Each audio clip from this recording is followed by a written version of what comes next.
Ce corps, les maux qui en résultent, les maladies, les maux, les signes que notre corps nous envoie sont les véritables trésors de dialogue de notre âme. Ce sont des messages d'alarme, de réveil de la part de notre âme.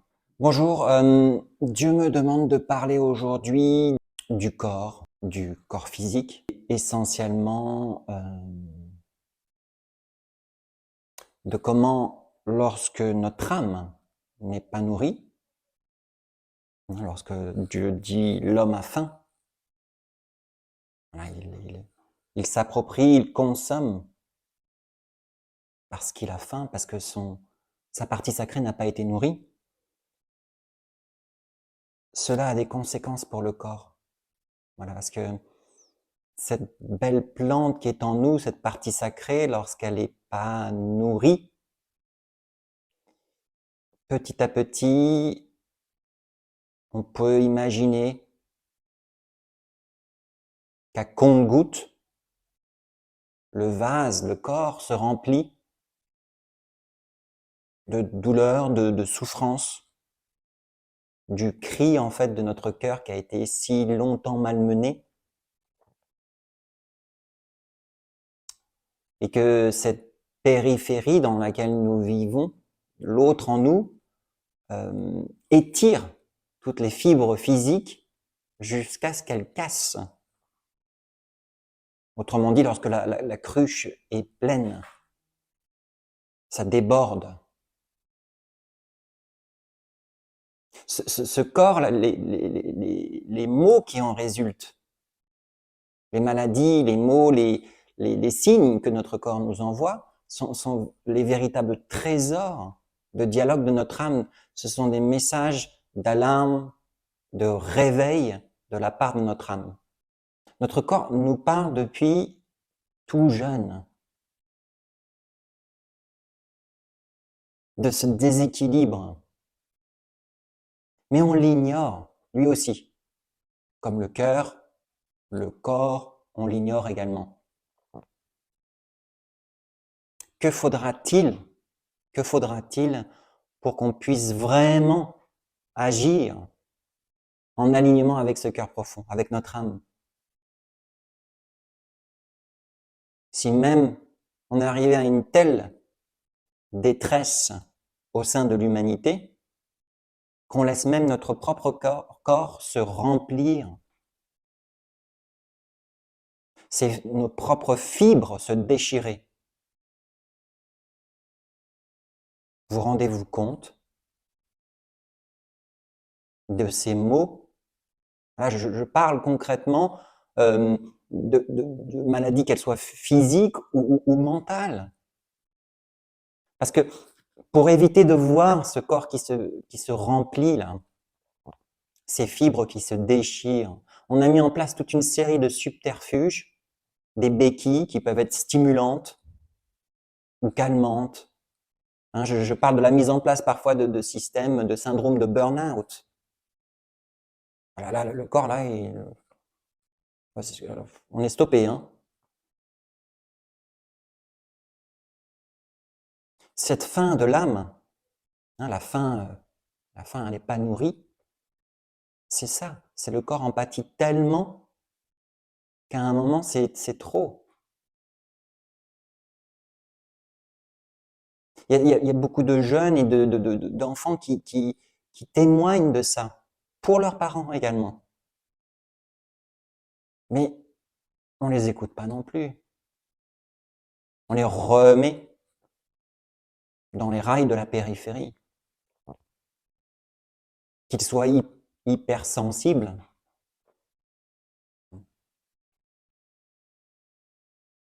j'aurais plutôt dit que ce sont les autres qui sont insensibles, pas ces enfants-là. Ils sont juste en connexion avec l'âme. Mais s'ils sont trop sensibles, on va les corriger, on va les remettre dans un truc d'insensibilité. Ou s'ils sont trop agités, pareil.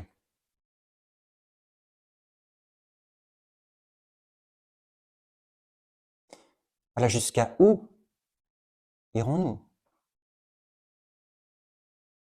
On dit souvent, non, non, on ne va pas toucher à nos enfants, hein. Et pourtant, c'est ce qui arrive tout le temps. Voilà,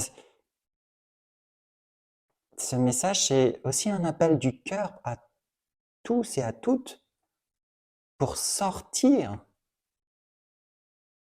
pour se réveiller et se reconnecter à son âme. Ce pourquoi nous sommes venus sur Terre. Et c'est certainement pas pour dire, voilà, t'es trop sensible toi, quoi. Ouais, t'as 10 ans, non, non, à 10 ans, c'est...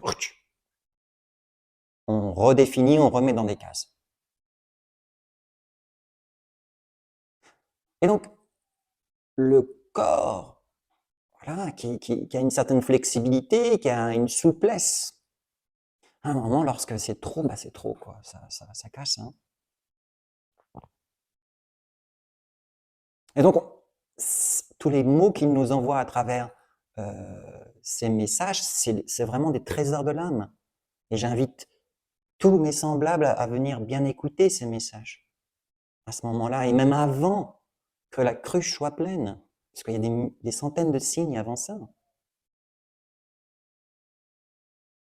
Le corps, il se situe vraiment à la croisée des chemins, un peu à l'image de notre larynx, à la croisée des chemins entre la voix de Dieu, la partie qui nourrit notre âme, et la voix du diable, donc la voix de l'autre qui est en nous, avec la périphérie qui lui est associée.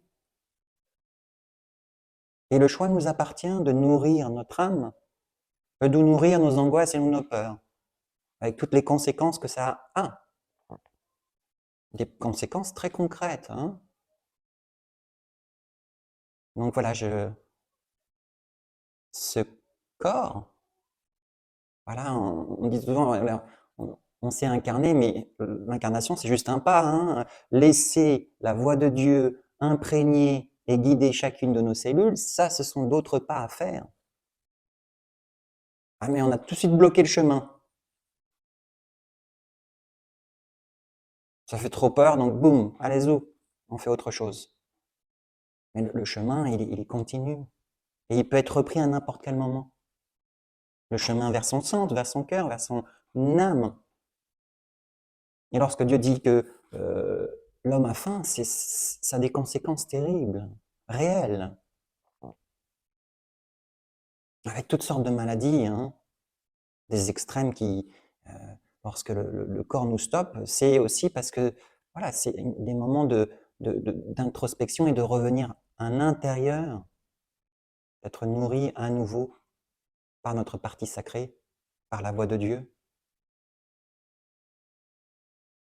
Le cœur, c'est là où siège le trône de la gloire de notre âme, qui est connectée à Dieu.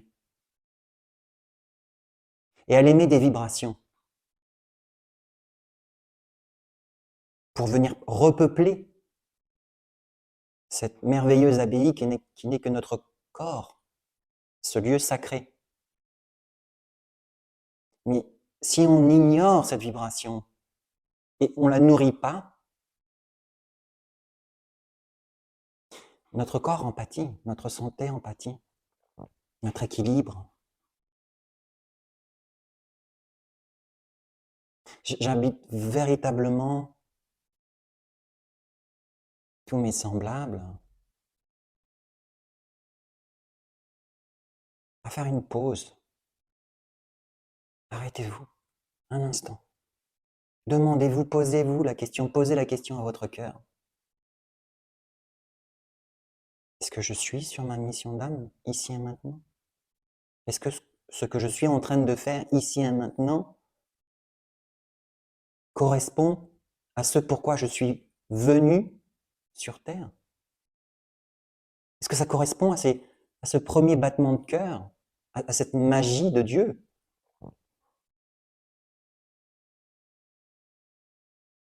Alors, je vous invite tous à fermer les yeux un instant et à vous poser cette question et d'y répondre honnêtement. de laisser votre cœur y répondre honnêtement. Allez-y, fermez les yeux. Fermez les yeux avec moi. Posez cette question et avant ça, imaginez que, par exemple que vous êtes dans cet ascenseur et qu'il y a plusieurs boutons sur cet ascenseur et qu'un des boutons c'est cœur. Voilà, vous y êtes, les portes vont se fermer. Appuyez sur le bouton, n'ayez aucune crainte. Votre cœur ou Dieu n'est pas là pour vous faire du mal, pour créer encore plus de peur. Allez-y, appuyez. Descendez au niveau de ce cœur et posez-lui la question. Lorsque vous y serez, posez-lui la question. Prenez ces quelques instants dans cette journée pour lui demander. Et écoutez enfin sa réponse. Écoutez si c'est un oui ou un non.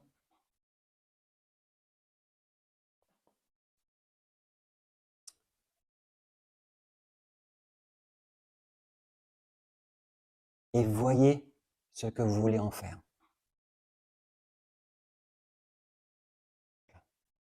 Sur ce, je vous souhaite une belle journée, parce qu'on a une chance inouïe d'être sur Terre et pas sur la Lune.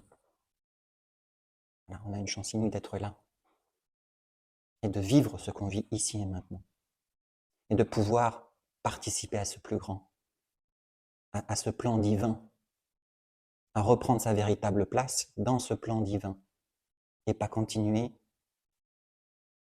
à faire X ou Y à la périphérie, coûte que coûte, c'est-à-dire pour notre âme, pour notre corps et pour notre terre. Je vous remercie.